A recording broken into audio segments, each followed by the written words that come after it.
Good morning. It's Monday, January 26th. I'm Miriam Bosiljevets. Inuvik Gas has lifted its fuel conservation request after weeks of asking residents to switch to alternate forms of energy to heat their homes. Earlier this month, the company said the town was low on propane after road closures and other issues affected its supply. In a statement issued via the town of Inuvik's Facebook page, Inuvik Gas says they're now confident in their supply levels and are working on a plan to better reinforce their operations.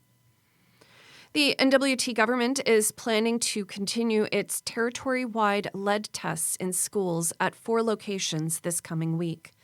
According to the territorial government's website, 2 schools in Fort Smith, 1 in Yellowknife and 1 in Betchicon, will be tested in the week ahead. The GNWT has offered to cover the cost of alternative sources of water to the dozens of schools waiting to be tested. 3 of the territory's business groups say the NWT's approach to its economy hasn't worked and must be completely rethought. In an open letter from the Yellowknife Chamber of Commerce, NWT and Nunavut Construction Association, and NWT Chamber of Commerce says the territory's GDP has essentially flatlined for decades, whereas those of Nunavut and Yukon have grown significantly. The GNWT has previously said the rapidly shifting global landscape points to a growing opportunity for engaging with the North. Builders in the Northwest Territories say they face different barriers to building new housing compared to most of southern Canada. This comes amid a committee of senators urging the federal government to make housing more affordable and development more feasible across the country. A Senate committee report made a dozen recommendations for Canada's housing affordability crisis that includes providing tax rebates on homes across the country, which can represent up to 35% of the cost of a new home. However, construction companies in the NWT say since sales taxes are lower than in other Canadian jurisdictions, builders tend to face different issues such as the high cost of materials, transportation, and labor. For more on how federal support could speed up home building in the NWT, visit CabinRadio.ca.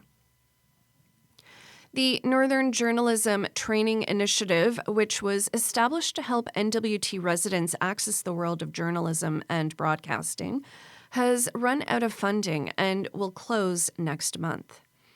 It was formed in 2020 when a group of Northern and Indigenous media workers created an organization to empower Northern people to tell Northern stories.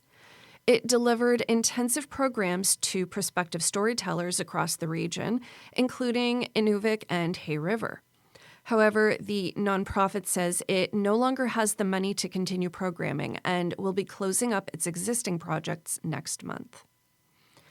And Inuk Mohawk singer and actress Beatrice Deer released a new single titled Arranged.